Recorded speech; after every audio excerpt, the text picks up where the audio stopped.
Nityanandam. This is Kailasa's official response to anti-Hindu deep state media CNBC News 18's hate speech and genocidal campaign against all Hindu diaspora. The fundamental questions that News 18 must answer. Dear anti-Hindu deep state media News 18 operatives, before addressing your systematic hate speech campaign, we demand clarity on these urgent questions. Who authorized your global jurisdiction? By what authority do you interfere in legitimate diplomatic relations between US Hindus and indigenous Bolivian communities? On what legal basis do you presume to be the judge, jury, and executioner in matters of international law and indigenous rights? And why are you involving the Supreme Pontiff of Hinduism when he is not even a signatory? The Supreme Pontiff of Hinduism has not signed agreements with indigenous Bolivian communities, and nowhere has even proclaimed that the Supreme Pontiff of Hinduism is involved in these agreements. These agreements are between US Hindus affiliated with a legitimate humanitarian organization and sovereign indigenous nations in Bolivia. Why do you persist in misattributing these agreements to the SPH? Why are you launching an incendiary, genocidal attack against all Hindu diaspora? Your systematic targeting strongly implies that all Hindus worldwide have no right to exist, to practice their faith, or to establish humanitarian partnerships. This is not mere slander, it is a direct incitement of mob violence and continuing the historical patterns of Hindu genocide. Why the deliberate conflation of separate legal entities? The agreements were executed by a US-based humanitarian organization entirely independent of the Supreme Pontiff of Hinduism or any other entity. By merging the two, you expose your malicious and premeditated intent to demonize Hindus. And to ask the real question, who funds the corrupt media, News 18's anti-Hindu persecution campaigns? Which anti-Hindu deep state backers sponsor your repeated broadcasts that brand entire Hindu communities as fraudulent or fictitious or illegitimate? Why do you insist that no Hindu diaspora anywhere has the right to live peacefully?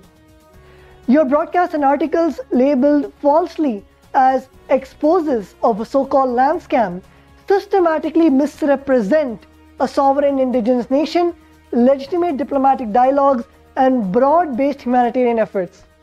This is not mere defamation, it is a persecution, lawfare, slander, and incitement to genocide targeting all Hindus worldwide.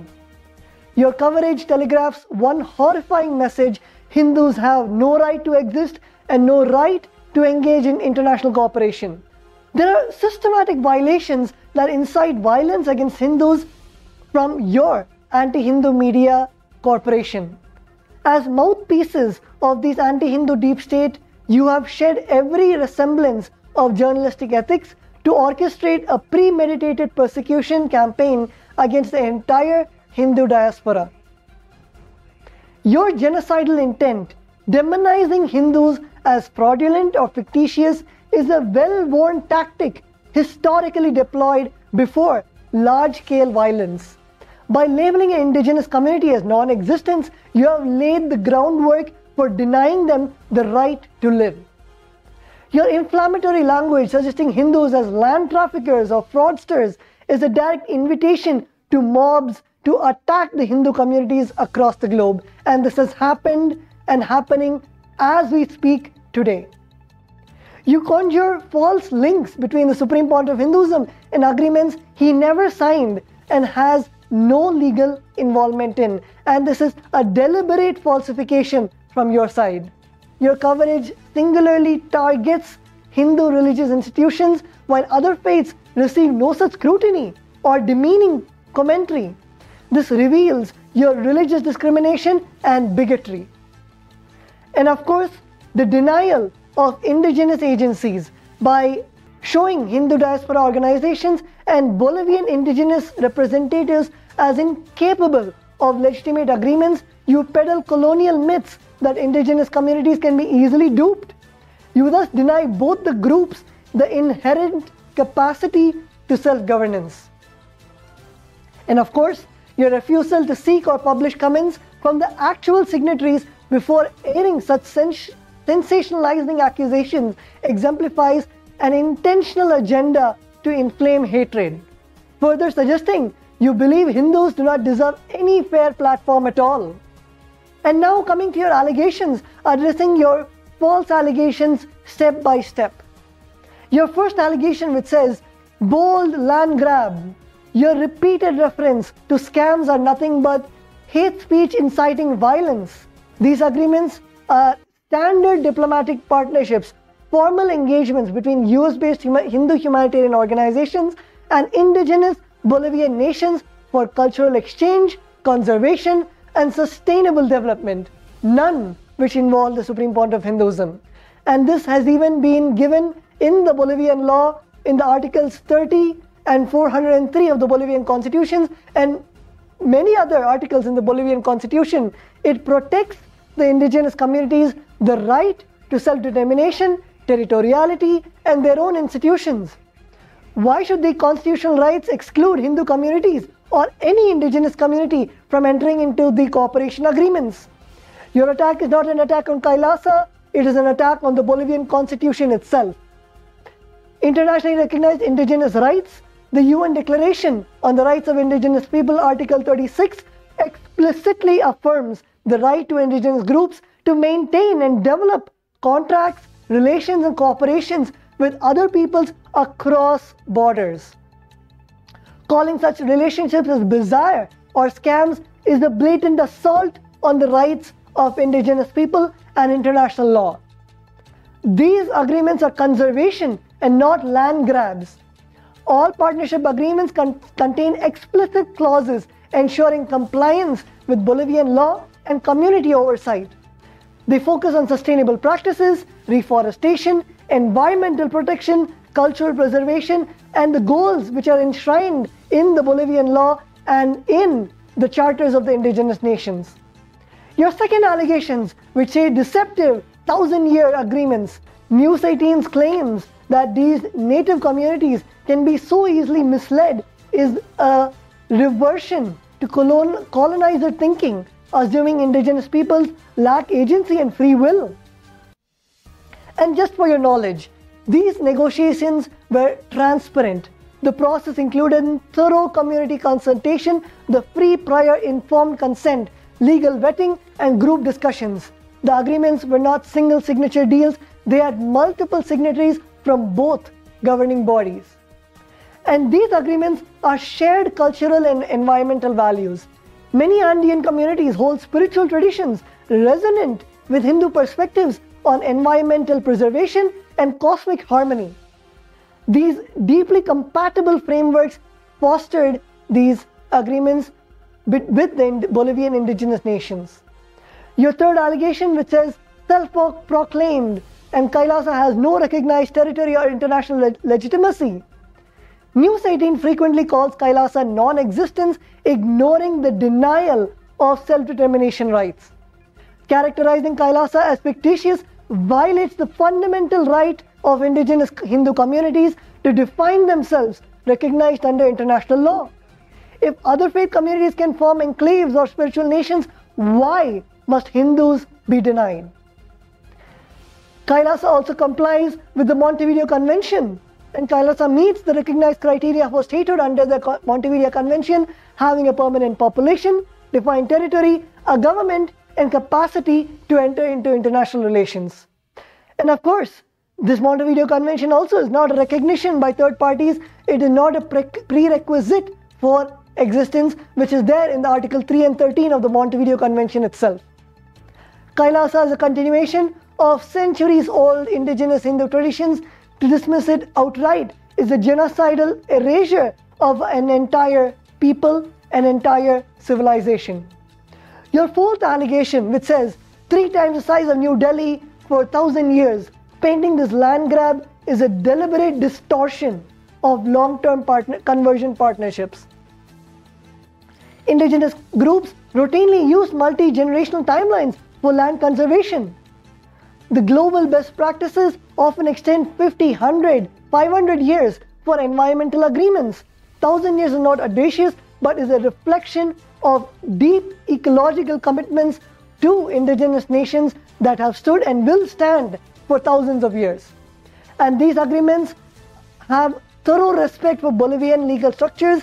The agreements specify that this will be effectuated after ratification by the competent authorities, ensuring the oversight of the whole Bolivian national law. And of course, the Bolivian indigenous constitutional rights, Article 403 of the Bolivian Constitution, grants indigenous communities the right to maintain and develop their own forms of economic, cultural, and spiritual life. These long-term agreements are completely aligned with that vision. The allegation 5, which says fugitive accused in a case of sexual assault, a standard anti-Hindu trope that has been repeatedly disproven in the courts. The Supreme Court of Hinduism has never been convicted of any crime. Let me repeat, has never been convicted of any crime.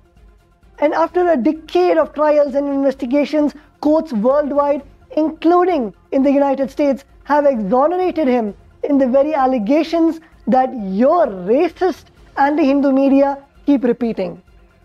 In the United States, the same false accuser was penalized nearly $500,000 in defamation damages. In multiple Indian High Courts and Supreme Court rulings, the Supreme Court of Hinduism's innocence has been reinforced and his unlawful arrests has been labeled illegal or without jurisdiction. And of course, there's a scientific aspect to this also. The SPH's documented medical and forensics examinations indicate a psychological impossibility of even committing such alleged crimes, which News 18 actively suppresses these scientific facts. And also, let us come to the international organizations like Interpol.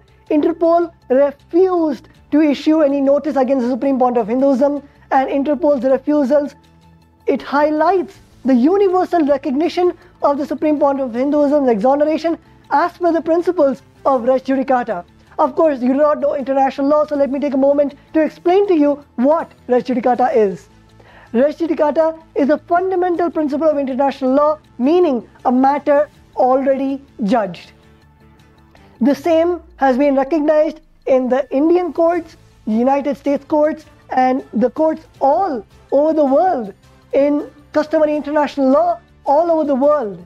And even the United Nations consider res judicata a common principle of international law. The Supreme Court of Hinduism has already been exonerated in the courts in the United States. The United States judiciary has established the Supreme Court of Hinduism's innocence almost over 10 years ago and has penalized the false rape accusation nearly $500,000 in defamation and for making false accusations against the Supreme Court of Hinduism. This has been, you can refer to the United States District Court, Southern District of Ohio, case number TV18. And the total damage ordered by the US courts against the false accuser of rape and associated media entities have exceeded over $7 million for making false accusations of rape against the Supreme Pontiff of Hinduism.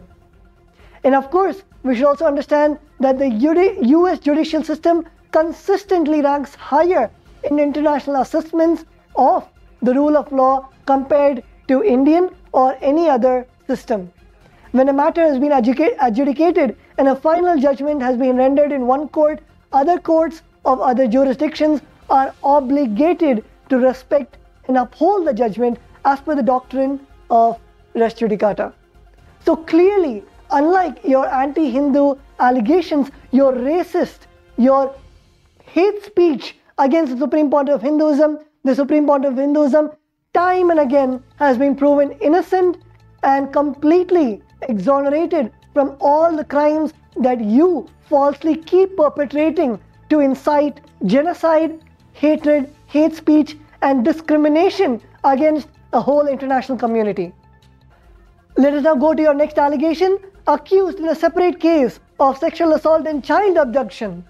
On the 2nd of February 2024, the Gujarat High Court exonerated the Supreme Court of Hinduism of all false charges of abduction and kidnapping in the case number RCSR 9973 of 2019. The key points from the court order says that the court directly interacted with the woman who falsely portrayed by the media as if kidnapped and took steps to independently verify their well-being and freedom. The court unanimously concluded and stated that the court is satisfied that both are adults, mature enough to understand their well-being, and apparently are happy at the place where they're presently proceeding and on their spiritual path. Not only that, but they had also indicated that they're out of their free will and residing and have continued to reside and follow their spiritual path which they consciously intend to follow. Additionally, the court stated that there was no evidence of illegal confinement or duress. The interaction with the corpora would indicate that they were not in any way illegally confined. The court found the same to be reliable, is unable to conclude that the corpora are in any manner in duress or influence. Finally, the court conclusively legally vindicated the Supreme Court of Hinduism, formally dismissing the false and nefarious allegations of abduction and kidnapping. Quoting the Honorable High Court directly, the Honorable High Court said that in view of the aforesaid, the court deems it fit to discharge the notice and dismiss the petition accordingly. The findings by the Gujarat Honorable High Court conclusively demonstrate that the allegations of kidnapping or abduction were false, baseless, vexatious, and without merit. At the time of the alleged incident, the Supreme Court of Hinduism was not even in Gujarat, and this information communicated to you in February 2024 and received by your Legal and Grievances Department. It is your duty to retract and rectify such hate speech, racist hate speech, misinformation, or face the consequences or the contempt of High Court orders. In your next allegation, it says that its representatives were arrested and deported and its land deals nullified. Your breaking news segments about deportations and arrests are pure fiction.